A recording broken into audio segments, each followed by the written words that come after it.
Hi, everyone, and welcome to the Faith Over Fear podcast. Today we have special host Mariam with me. She's a realtor in Houston. And we also have Mr. DeAndre Washington. How y'all doing? Going to talk a little bit about short-term rentals. Mariam, do you want to explain a little bit? All right, so today we're just going to be asking the most popular questions that people usually have about Airbnbs. It's my favorite short-term rental. It can be very lucrative when done right. So we have an expert here who has a few of his own, and he also manages a large portfolio. So we're just going to dive straight into it. What do you have to say, Mr. Washington? So what made you jump into short-term rental? I think that's going to be my first interesting question because people never know which way to go into real estate investing. First of all, I appreciate y'all for having me. You know what I'm saying? Appreciate it. But, really it was just simple, honestly, because you think about it, right? If you do a long-term stay, right, you kind of capped out on what you can make, right? You have your, whatever you charging for those 12 months, say you're charging $2,000, you can only make $24,000, right? You know what I'm saying? Right? But if you do an Airbnb, if you have it set up right, you can almost make that $24,000 in a month. You know what I'm saying? A couple months. So it's like, it just made sense for me. You know what I'm saying? So that's why we decided to get into it, and then just looking at the market, like Houston booming right now. You know what I'm saying? Everybody's traveling out here. People are coming out here every week. So it just made sense, you know. I mean, I gotta love these Californians bringing all these vegan meals over here and healthy options, even though I'm not gonna eat them, but I appreciate it. So I know you said short-term rental was the easier route, and I know you have one too, if correct? Not easier. I don't say easier. Not easy. I like that. It's not easy. It's not easy, but more, it has its up and its down. For sure. So what do you think is something that people aren't prepared for as an Airbnb owner? I guess both of y'all can answer this. But that kind of caught you surprised as a learning lesson, but was a big and good learning lesson that you'd like to share for anybody that's looking to get into short-term rentals? Just understand you in the hospitality industry. So you're in a customer service-based business. You understand? It's a property, right? You know, you're a landlord, but you have to, it's different from just being a landlord-tenant relationship. You have to provide this hospitality to these people. These people are expecting, hotel treatment times 3, right? They're staying in your property. So it's like, that's what I think the biggest misconception about it is, you have to realize, customers, is always right to a certain extent. So you have to have that hospitality side to the business, because you can have the best property in the world, but if your hospitality sucks, your reviews will go down, and ultimately, you'll lose bookings. So that's the biggest gem I feel like people might not really. That's funny, because I didn't even think of the hospitality aspect. But it does play a part, because I know when I book them, what I remember the most is how they treated me. Not even the place. I would rebook just because of the customer service I got with them and how easy and accessible they were to reach, if I had any issues. And especially in the beginning, honestly, one bad review can make or break your beginning. That's why you got to really just, up the service, make sure that you have everything ready. You just got to think above and beyond of what you're providing them, the experience they're going to have, everything, the amenities. I think another thing that people don't, they don't expect when they're jumping into it is how creative you have to be. You really have to think outside the box when you're trying to become a host. Because, Airbnb has become very popular over the past couple of years.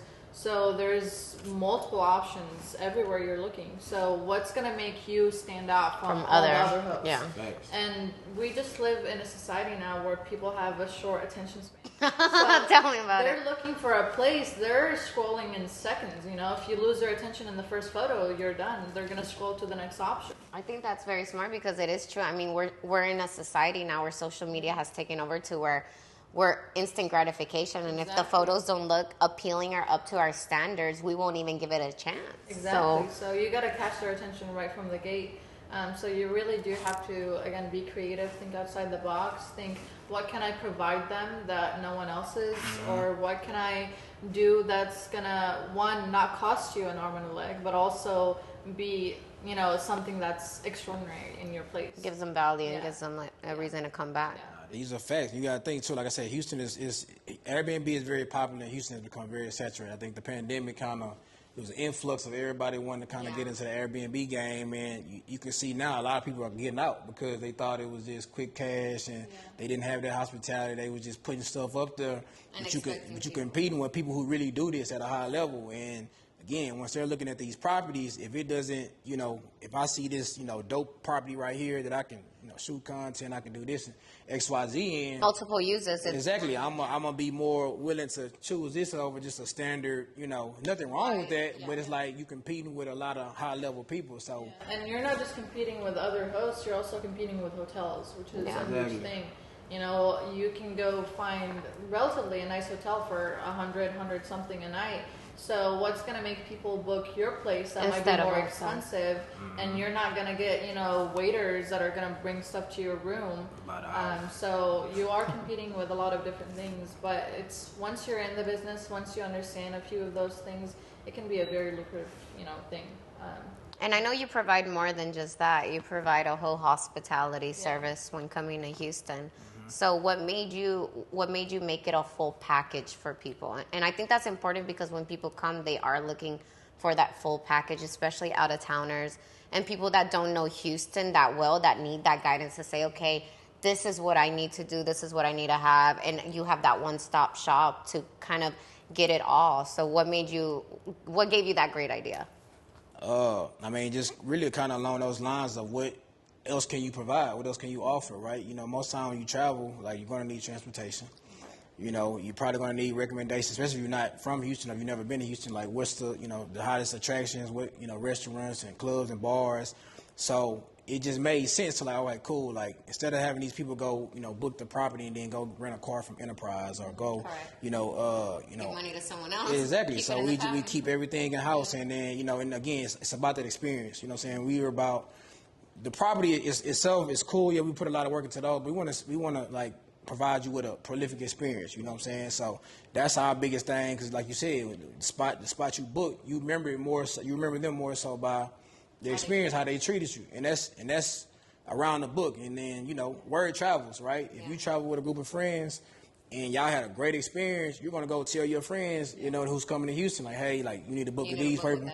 So that was kind of just the mindset behind it, and again, just we trying to corner the market, and just make it easy. How you said that you involve like different aspects. So not only that, but it's a great place for a lot of new coming influencers and content creators to have kind of like a home base or somewhere they can go and feel comfortable recording without having the pressure of people watching you, people interrupting, and not having that support that they need. So I know a lot of your properties are catered to having different designs, different aspects, and making it a whole experience. So whatever it is that they need, it's there. Whether they need content to shoot a podcast like we're doing right now in one of the Airbnbs he manages, or it's the Oasis. Yeah, the Oasis. And wait till you see outside, guys. I am so excited to show you how beautiful this home is.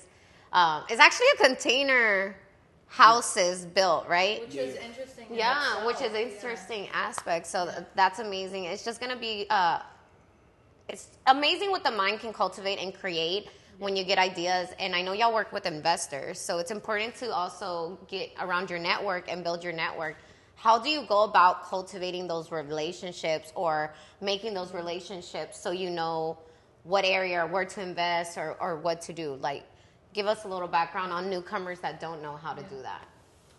That's a great question. I think your network is your net worth. Correct. I agree. So I 100% believe in forming relationships everywhere you go, but forming valuable relationships. You gotta see, okay, is this person in front of me? Do I feel like they're being genuine with me? Do I feel like they can serve a purpose in my life and bring me value, and I can bring them value? And if so, I'm going to hold on to that, and I'm going to form that everywhere I go. That way, when I am, if I'm looking in downtown Houston or, in the suburbs, I have my people in you have your area. Those areas, and I know they can help me out with whatever I need, whether it's, I'm looking for a property in the suburbs or downtown, or whether I'm looking for a car rental or a place to shoot content at. I know my people because I've formed those relationships that I trust. So I'm great you said energy, because I'm a big energy person too. I do business with people I feel comfortable and confident and I can trust, because it's very important. They're a reflection of you and who you are. Yeah. So the way people also carry themselves is important. And it's nice to see how everyone is different but still alike when it comes to business. Yeah. So what advice do you have for any influencers looking to come to Houston and creating content and needing places or needing somewhere to shoot? What advice would you get them on reaching out to you, on how to contact you? Can we give them your website and your Instagram so that way they can follow you? I mean, you're going to get a lot of followers after this. You can find us at Prolific Partners on IG. And the good thing about what we got going on as well, so we have our own website. So it can you can book through Airbnb and VRBO and Peerspace and all these other sites, but booking directly through us, you get a better price, you get a better deal, and it's packages when you're booking your home, and you also get a discount on if you book a car. Exactly, exactly. So everything. If you book multiple, so we have chefs, makeup artists, barbers, masseuse. Wow. List. So it's a whole experience. Yeah, everything. You come through, you get laid. So. But yeah, if you book multiple things, you get better price, you get a package deal. So that's why we try to make everything a combination, right? So it's like, if you need a car, the Uber's gonna add up, traveling all over Houston, right? So we have vehicles for you. We have the vehicle waiting at the property, or we can, have you pick you up from the airport. So it's just we try to make it as easy, as possible for the guests. And but yeah. From A to Z, yeah. From the airport till you go back home, so you feel safe the whole time. The whole nine. And I do want to point out that I am a big fan of the name Prolific. Yes. I want to know who thought of the name, what was the reason behind it. Yeah. Personally, it makes me think of Nipsey, which is one of my favorite artists. And Nipsey was a big inspiration behind it. Shout out, Nipsey Hussle, rest in peace. One of my favorite artists. Born on my birthday. He was. It was August 15th. He was either born or something happened on my birthday with me. Yeah, well, shout out to Nip though, because again he was one of the biggest inspirations for the name, and then we just felt like it embodied everything that we was pushing for. So that's how I can kind of just. We had a couple other options, but their Prolific Partners just kind of rolled off the tongue. You know what I'm saying? And it stuck. And then, now we pushing Prolific. I like that. I like that we're all like millennials, successful business owners, and we just want to share like the knowledge we have. I like that there's an actual inspiration behind the name, because for people to know that there's a hero or someone that you admire lets people know that you're also a hero and an admirer to others. So you're setting the pathway for other people to be able to do the same, And I think with us, especially our generation, we're breaking a lot of generational curses. We're bringing in a lot of generational wealth, and we're trying to do things the right way. And this is what my podcast is about. Like people like you coming in, business owners, and sharing. It's not easy to get to where we're at. It looks overnight, but it is baby steps and discipline and daily things you do every day that gets you to this successful period. Because a lot of people see us like on Instagram and they think, they got it together, everything's figured out. Yeah. What they don't see, guys, is like the behind the scenes stuff that we really feel and we go through as humans. The hard work, the late nights, the early mornings. I'm pretty sure I've seen your Instagram. You've gotten, a lot of nights where you have to show up and help people, or like, you're there for the whole experience and you're there for people. And I think it's easy to see the success. They just don't see the hard work. And I want to be fully transparent on the podcast because I want people to see it does take blood, sweat, and tears to become successful. It's not just like, even recording this podcast, it's discipline. It's being able to unite like-minded individuals and get into an area where we can blossom and share kind of what we've learned and our knowledge so we can help one another. I think it's just amazing. So to me, it's amazing to have you on here too, that you have your Airbnb and you can share knowledge too on women taking that step to invest in themselves and really take that step to say, I can do this. I don't need to wait for anyone. Especially at a young age too. Yeah.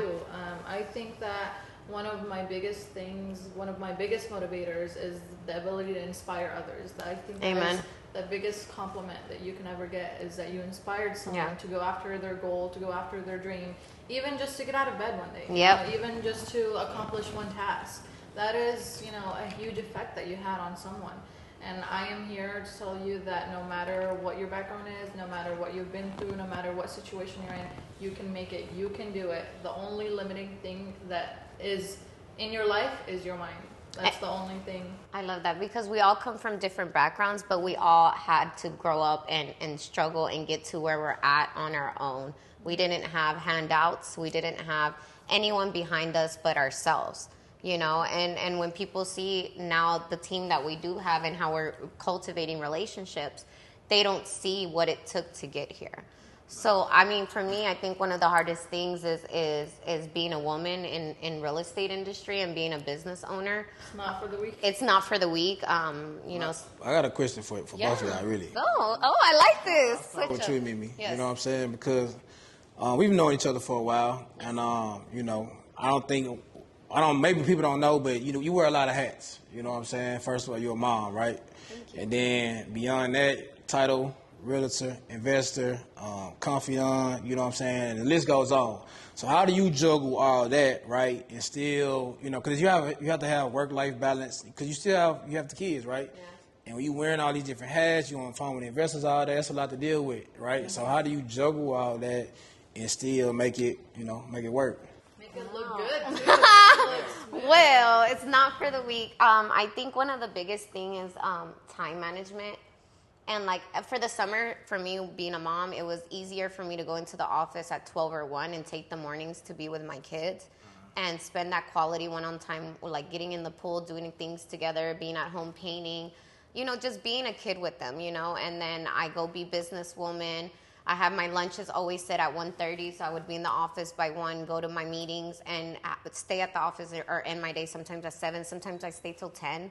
People don't see, like, the hard work. Like, yeah, I go to a lot of social events, but it's very draining because I'm a spiritual person. So it's draining to have a lot of energies and a lot of people looking at you and to be in the light sometimes because you never know who is admiring you and who isn't. And both energies are fine with me, but as someone who feels the energy, it takes a toll. So I have You're also a giver, so yes, it's hard because when you're around so many people, unfortunately a lot of people are takers. Amen. They're going to feel your energy. They're going to want to just, take advantage of it, honestly. Correct. Especially in a business world, especially in real estate, especially being a woman. All those things above. So you really got to know how to put yourself in places where you're going, but you're also protecting yourself at the same time. That is such a valuable skill that you have. It's valuable, and I think discipline, like I don't date in the industry. I not even dating. I think it's about learning that you have to focus on the dreams and visions you have, whether you're alone, whether you have a partner, whatever you're going through in life. I think sometimes we're given that vision, and to me, it was opening the title company and flourishing. I remember you've watched me literally from working at a title company to now being an owner 3 years, 4 years later. And so it's major too.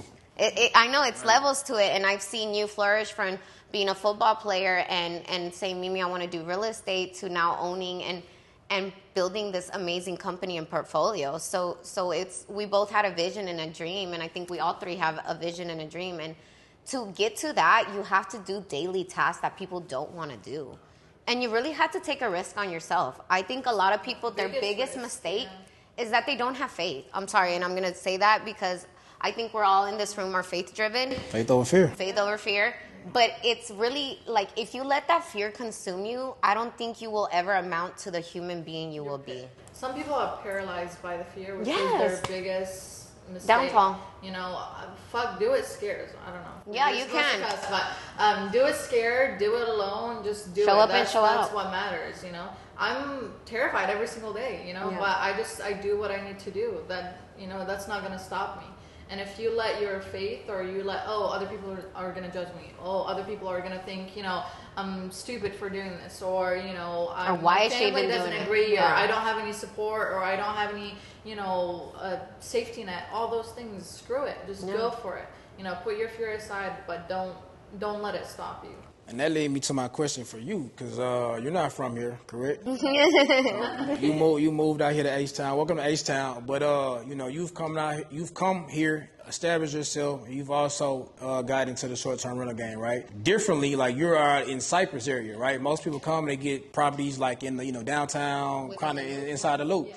So what was the thought process behind that? And then how is it out there? Is it something that is it works for you? Is it something that you would get more out there? Do you want to come closer to the city? Like, how is that process for you? And like, it was, just like we were saying, it was a risk that I took, but thankfully I did take it, and it has worked out amazing because, like you said, when people think Airbnb or short-term rentals, they could think, oh, the city. I need to be in the city, yeah. I need to be in Galveston by the beach, I need to be in really popular areas. They don't think, oh, let me be in the suburbs, let me be in Cypress or Katy or things like that. But the reason why I personally did it is that I got a great deal on a property. It was in my neighborhood, literally from my neighbor. So I was like, you know what? I can flip this house. I can sell it. I can keep it for equity. But this is the perfect opportunity for me to jump into the Airbnb market. Amen. That's what I've been wanting to do, and it's right here next to me. Yeah. If anything happens, and it's another thing with Airbnbs, there are things that are going to happen. You're going to have problems that arise. You're going to have unexpected things. People are going to break stuff in your home. People are going to need you. So I was like, it's going to be perfect that I'm right here, especially for my first one. Yeah. So I just took that leap of faith, and I listed it, and it's been performing amazing.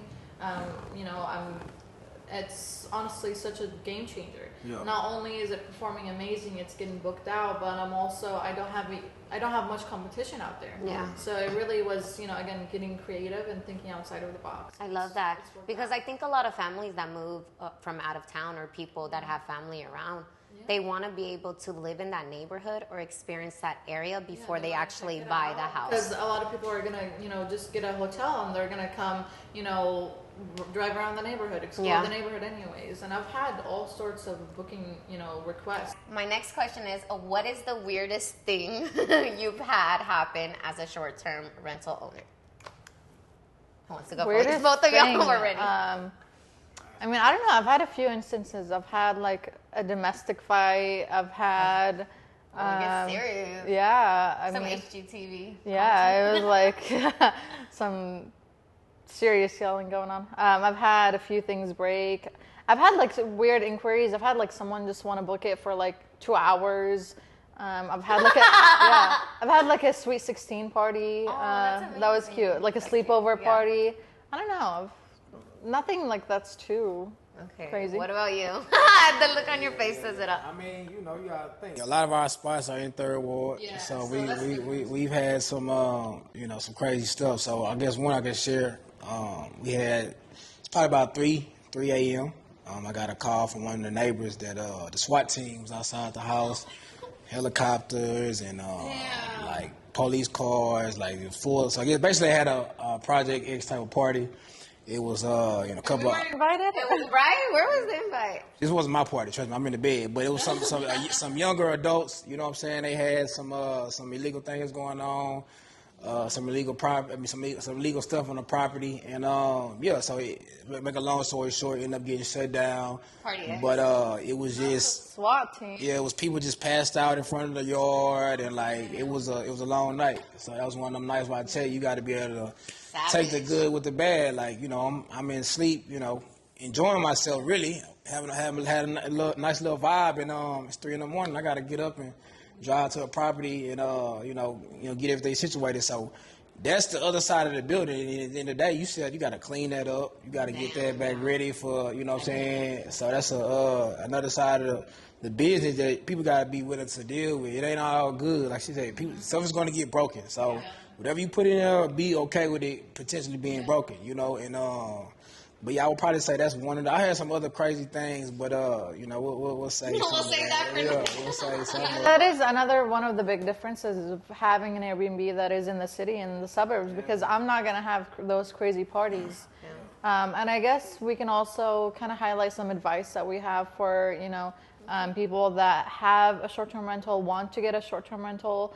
One of my piece of advice is how to prevent people from booking your place solely just to throw a party, because that's what a lot of people will look for Airbnb. Like, I want to, throw a party. Yeah. Let me go rent a place. I implemented a 2-night minimum stay at my place. That way, those people that just want to host a party, they're not going to be able to book my place, throw a party, trash it, and leave the next day. So that 2-night stay, I've noticed, has improved the quality of my guests that are booking the place. I think that's important too, because you don't want to have so many happenings at once when you're first starting. It might discourage you, but that's where faith comes in. What's a good share of advice you have? Just have some systems in place, you know what I'm saying? So whether it be your communications, whether it be if, little things pop up, like have some type of system in place to where it just makes it a lot easier for you, especially if, you managing it yourself, right? So you're not having to, answer to every single message and have to pick up to every demand that some of these guests have. So kind of have like a system in place, whether it's like an automated messaging system or just something, like I say, some backup, like they need towels, like have them stashed somewhere so where, hey, cool, like if you're not driving 30 minutes to drop 2 towels off, you know what I'm saying? So just have some type of system in place. It'll make your life a whole lot easier. I like that you mentioned systems, because I know you said you've been getting into a lot of tech systems and automating. So do you have any advice on how's that helped you implementing now technology and AI into owning a business? Because I'm curious, because I, as a business owner, want to do the same. It's major. I mean, it can really shorten up your work day, you know what I'm saying, by a tremendous amount. So if you have AI, artificial intelligence, right, you can almost have your own situation going. You could be in Dubai, you can be wherever you want to, and it's kind of basically running on autopilot, you know what I'm saying? Taking care of itself. And the biggest thing, like we spoke about earlier, is like the hospitality, right? And you can type up these, automated responses. These automated responses, these emails that sound like you went to a PhD in Harvard, you know what I'm saying? But it's real though, and it's just but it's flowing out consistently. So when the guests check out, you might send them a follow-up email 2 days later. Then, you might do them another 2 weeks, and you just set it up to how often you want it. And it's like you always keeping that relationship in your network, you know what I'm saying? Because people going to come back. If not, they're going to have friends. And it's good to have, when they seeing it every time, it's a space you shop at, they emailing you every month. It's like they keeping you fresh on their brain, you know what I'm saying? And so AI has definitely helped us out, and just, like I said, just kind of creating more efficiency in our workload. So I like that. So one of the things I want to implicate is I want to ask everyone that comes on here what is their most inspirational quote or a quote that really stuck through them. And I'll go first so everyone has time. She put us on the spot too. Yeah, I put them on the spot, so I'm sorry, y'all. Mine is Albert Einstein. It's try to be a man of value. So I really want to provide value to everyone I meet and everyone I get to know, and I really want to be a light in the world. So that has stuck to me from, I guess, middle school till now. And so I'm, an Albert Einstein nerd, low key. Don't tell anyone. So what's a good quote for you? One of the quotes that I really love, I don't know who said it, but it's whether you think you can or you can't, you're right. And I think that is so fundamental to anything that you want in life, your business, your future. If you think you can do it, you're going to accomplish it. And if you think you can't, you're going to limit yourself. Correct. And, you're right. I'm big on manifesting the life that you want, and it all starts in your mindset. So, amen. Yeah. Same. I'm a firm believer on that. Your mindset is everything. What's a favorite? For me, that was both of y'all had good ones. So this is just one that just came off top. So I'm gonna have to run it back. But I think being along the lines of being in hospitality, being leading with value. I think we measure success by how many people you bless. You know what I'm saying? So basically being able to bless others to make sure that, again, you always, when I'm cultivating a new relationship, I always try to lead with value. You know what I'm saying? Instead of asking what you can do for me, is almost like what can I do for you? You know what I'm saying? How can I make your life easier in a way? And I feel like that's how you build more organic relationships. You come to somebody asking okay, how can I help this person out? Because a lot we get it, as entrepreneurs, you know what I'm saying? We hear it all the time, people try to take from us, but they're not coming with it to the table. So you know, that was kind of just a quote that just, you know what I'm saying? I like that. I like that. Yeah. I like that. Yeah. Pouring into people is the best man that you can make, you know.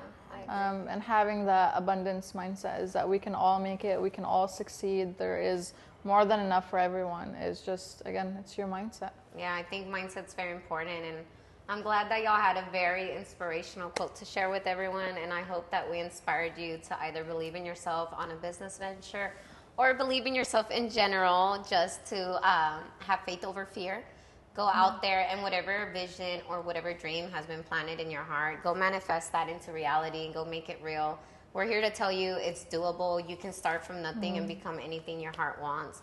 This man right here is a valuable man. Like, he is such a godly man. You have no idea. And once you really get to know him and really get to know more about him, you understand how he has propelled everything around him and his whole family to a whole nother level. And it just shows how much faith you have in you. So I'm glad you being one of my first hosts and being a friend of mine and coming on here for me. Appreciate you. Respect. Yes, respect. And you, I love you because we've manifested things together. We've cultivated a lot of ideas together, and we're go-getters. We put something together, and we've talked about, you know, shooting a podcast, and look at us now. Like, you know, so I'm excited to see what the future holds and how many more people we can inspire. So thank you, guys. Yeah. We're ending it here. Peace out. Peace.